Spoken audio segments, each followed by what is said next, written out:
So this PC on the table here is actually a very unique PC. It's the first PC I've had come in that's been a result of a cooked PC after a lightning strike on the person's house. So that's right, their house got hit by a lightning bolt, and then they actually bought this PC off me about 4 years ago, and then they said, look, the PC's cooked, it's time for an upgrade, Brian. What have you got for me? And so we sold them a better system, but at the same time they just said, look man, you can have this thing and see what you can do with it.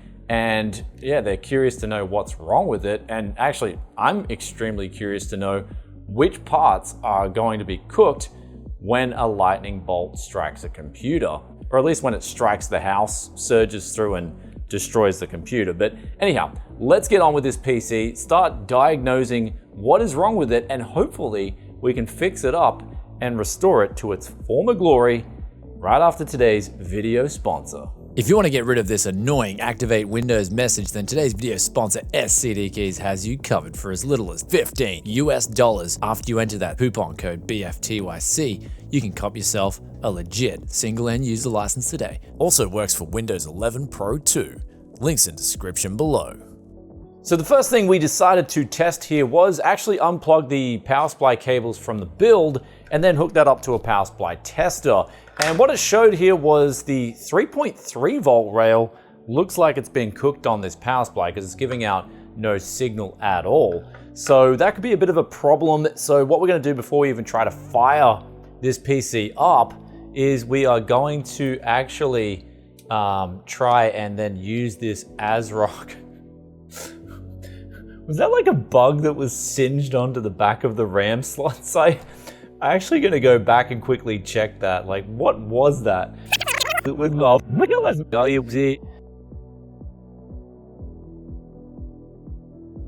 So this is like the little thing that was fused onto the RAM sticks behind the motherboard. It's like a succubus just sucked the soul out of it. And now I'm thinking, was lightning really responsible for this PC's demise? Who knows? But what we're going to do is replace it now with the ASRock Steel Legend power supply. It's an 850 watt power supply, and ASRock are a channel sponsor here. I mean, this thing looks like it's really good. It's got the new cybernetics rating as well as having a 10-year warranty. So if anything, this thing, even if any parts are faulty in this build, this power supply shouldn't incur any damage because it should have all the proper high-end stuff within it. Anyhow, let's take this power supply out, hook this one up, and then see what the go is.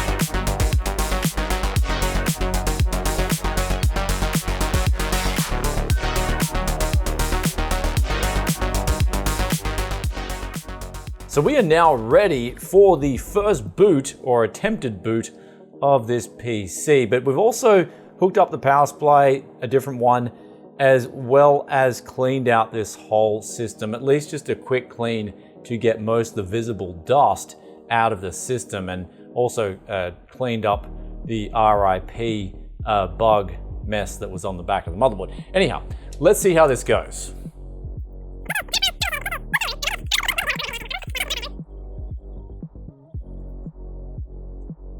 But we actually have bad news. There is no signal coming to the monitor, which means that we're going to have to now, sort of piece by piece, find out what is wrong with this system. So I'll just try and boot it up a couple of times, change the CMOS battery around to a brand new CMOS battery, and also pull out some RAM sticks. They're the first kind of things that I would do in this situation.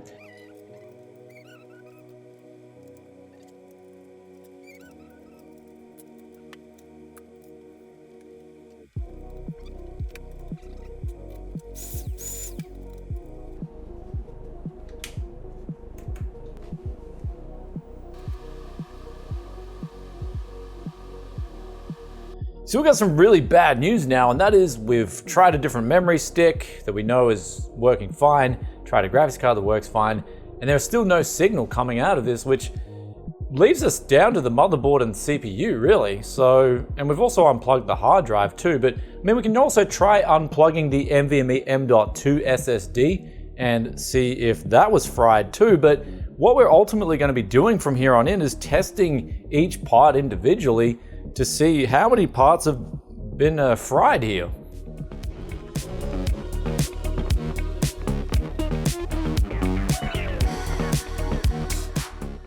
So our first piece of really bad news here is that the RTX 2070 Super that we're individually testing on a system that we know works fine is just like not working at all. In fact, it feels like this PC is booting to Windows and there's just no signal coming out. So this GPU is just completely gone. It's got the LED light that still works, but another sign that the GPU is just gone is when we first boot it up, the fans usually just quickly spin up, even if it's got fan stop technology. In this case, just absolutely nothing except, yeah, again, this LED light. So that's unfortunate because that was like the most important part of the build was the 2070 Super.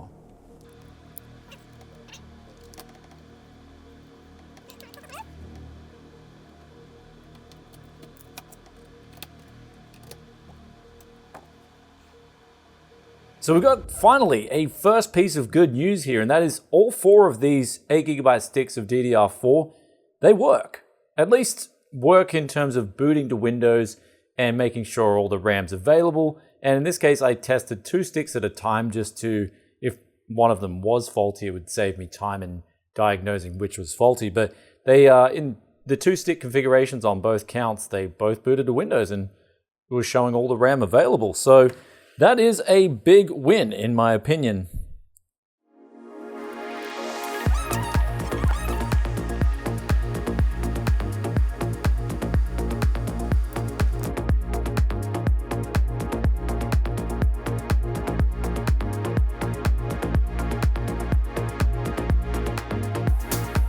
So we've now just tried a different CPU. Actually, we tried 2 different CPUs. We tried a Ryzen 5 3600 as well as a Ryzen 5 1600, and we tried every single DIMM slot, and the motherboard is just, it's toast as well. And the reason I can tell is like after the diagnosis phase, there's actually some debug LED lights on the board, but it'll only either go to the top left light or the top right light. And if it does go to the top right light, it does it straight away. So what we're going to do now is actually put in a motherboard, or actually outside of the system, we're going to test the CPU that it came with first, the Ryzen 7 2700X. We're going to see if that works in a motherboard that I know works.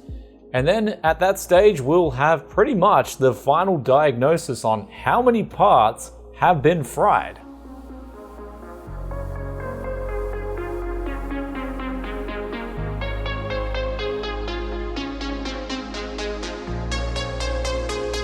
So we've just booted up this CPU now on a motherboard that we know that works. We have some really good news, and that is it's going to the BIOS now.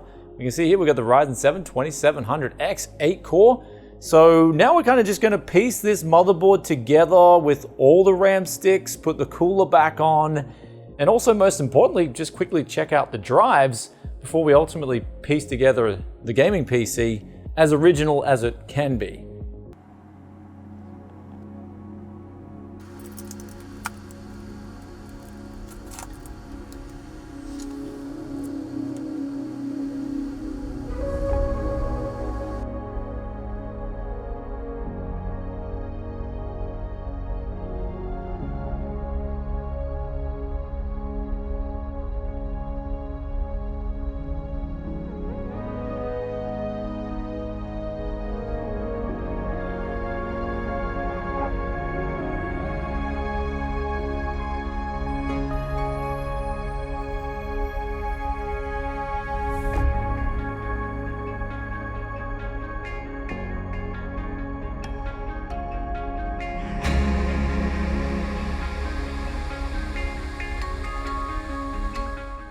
So the PC is now complete and it's looking really good, but the best thing is it's performing, at least so far, without any hiccups. And what I mean by this is we're actually running an OCCT stress test on all the components, and that includes the GPU, the 32 gigabytes of DDR4 memory, the Ryzen 7 2700X. I'm actually going to run this through a few times and for a few hours just to make sure nothing cuts out and nothing's faulty. However, it looks like so far that this PC has been restored and it's now working okay. But this is a lightning damaged PC, and as I said in the intro, this is the first time I've ever seen anything like this come through the studio, where we had a faulty motherboard, a faulty power supply, and a completely gone RTX 2070 Super. And the 2070 Super was the worst part out, because that's the most expensive part of the build usually, is the graphics card. So the fact that this was toast was a little bit upsetting, but on the other side of the fence, at least we had a working Ryzen 7 2700X, and actually all those sticks of memory are still working, and the SSD and the hard drive seem like they're okay too.